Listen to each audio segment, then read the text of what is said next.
Welcome to Basketball U. If you're new to Basketball U, make sure you slam dunk that subscribe button.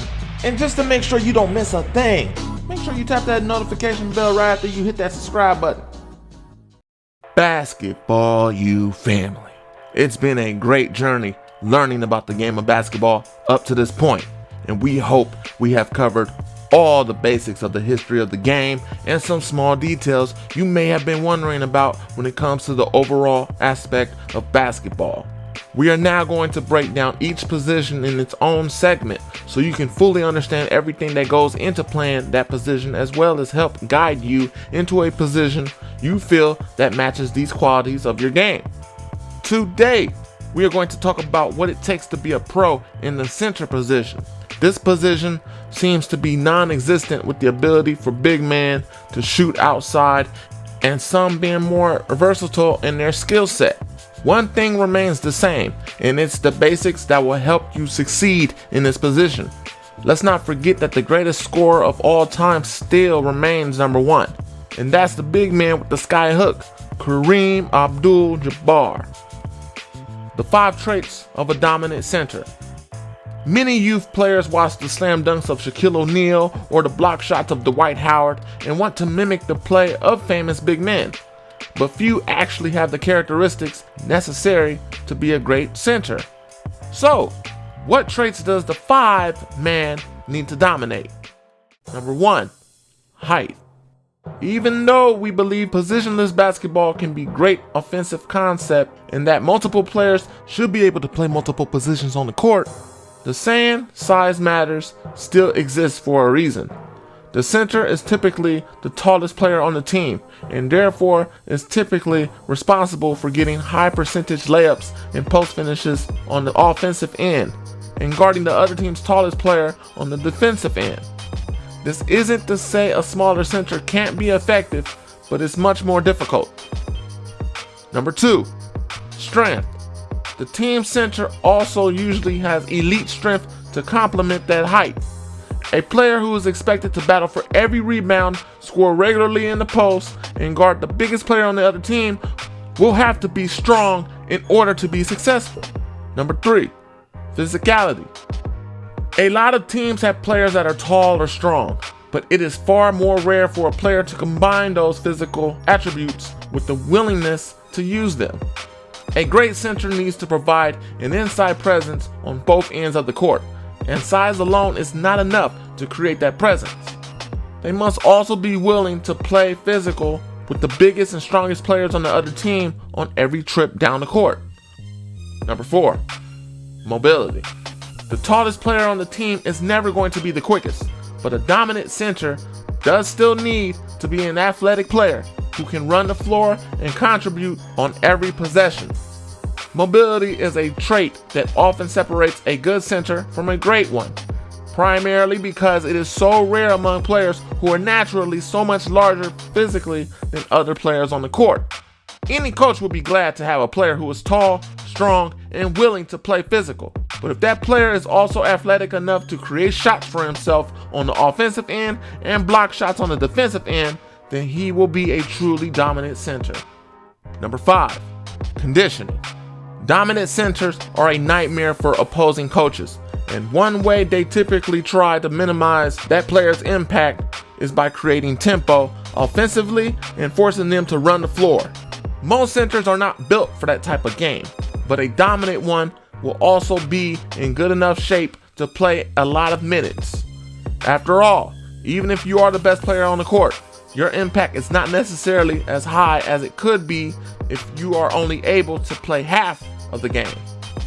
A center who is in great physical shape will also be in great shape to become a dominant player. The roles and responsibilities of a center. A player with size, strength, and athleticism has the potential to become a great center. But how should he be putting those characteristics to use? A, offense and defensive rebounding. If you have a player with the size and physicality to be a true center, he needs to be the best rebounder on both ends of the court. It does not take a basketball genius to realize that the tallest player is the closest to the rim, and therefore the closest to a lot of rebounding opportunities. A center who controls the glass can be the most valuable member of a basketball team. More rebounds equals more shots, and more shots equals more points. So a dominant center who attacks the glass on both ends can completely dictate the game. B. Inside scoring. As the biggest player on the court, the center needs to provide a presence in the lane for the offense. This means he must be able to fight for post position and then be able to execute a variety of different moves to score on the block. Depending on the level of play, it can be common for centers to be thrust into their role simply because of size, but a dominant center needs to be skilled enough to make efficient moves and finish with touch around the rim. C.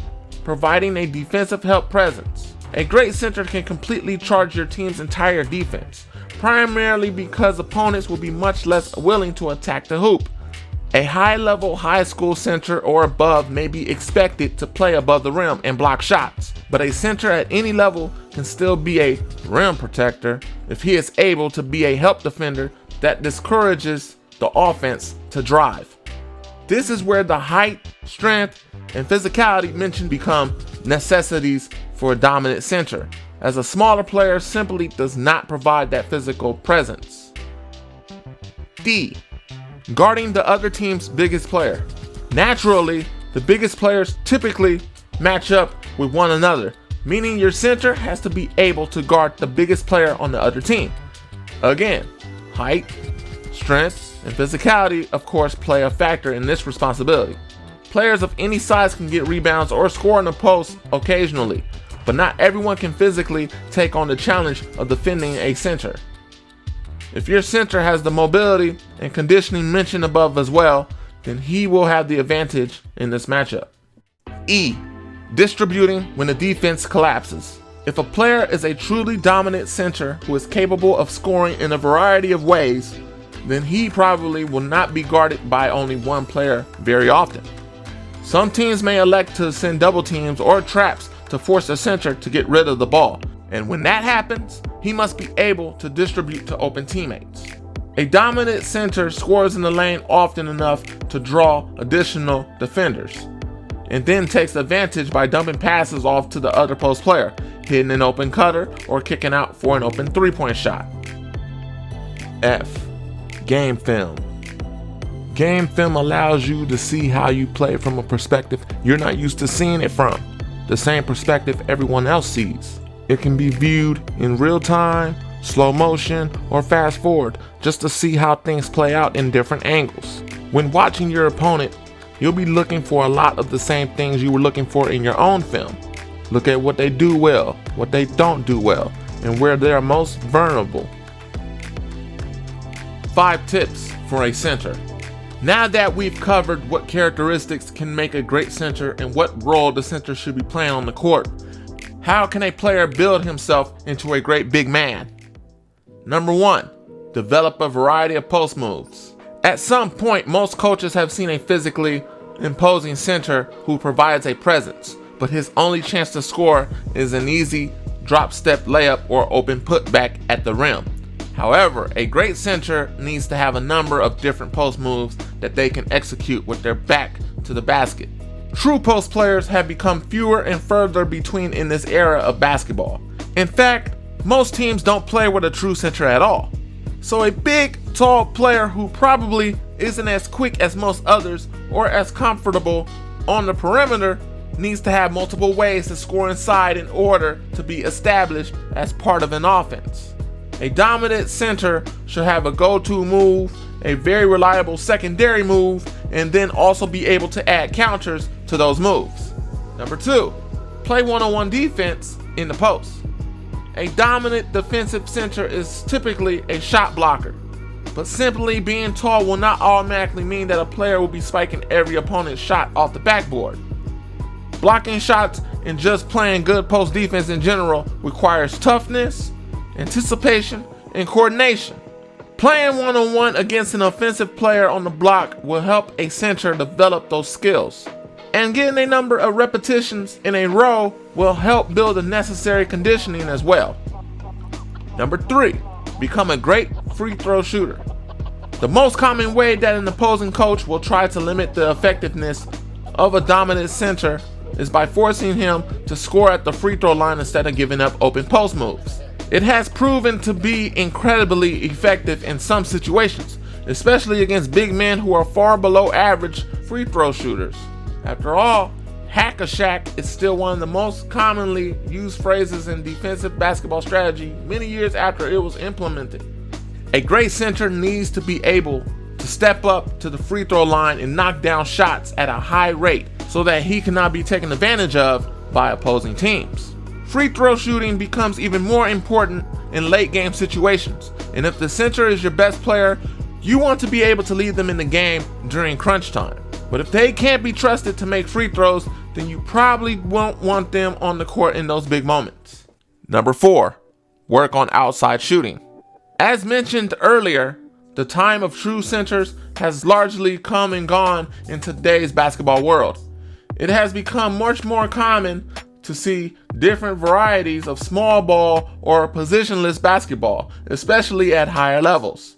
Therefore, a center will only make himself more valuable if he is also able to at least provide a threat to shoot a jump shot.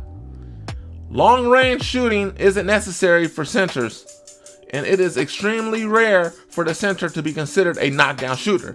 But even the willingness to shoot from 10 to 15 feet can add an entirely different dimension that can be very difficult for most opposing centers to defend. If a center can step out and be a threat from three-point range too, then he has the potential to become unstoppable. Number 5, get in the weight room. While shooting and other basketball skills can be a great addition to a center's game, they will never be truly necessary or expected to play the position. Strength is absolutely essential to the success of a big man who aims to control the paint. Spend time weight training to get your body to a point where it can physically take on the responsibility and toll of playing center. In conclusion, a center can be a focal point of a team offense and a team defense if they have the size and physicality to provide a real presence on both ends of the court. However, the center can completely change the game if they also have the skills and athleticism to control the rebounding battle, score in the paint, and block shots, and keep in mind having the ability to knock down a three is ideal in this new age of basketball. Though the position has become less and less common in recent years, a truly dominant center who has the ability to impact the game as an offensive threat and also a defensive stopper will make your team a matchup nightmare for opposing coaches. This is Basketball U. Be sure to like, comment, and subscribe. And also, follow all of our social medias right there in the description to keep yourself up to date, as this channel will have a lot of basketball, a lot of players, and a lot of training and more information on how to play the game of basketball. Remember, someone's always working. Are you?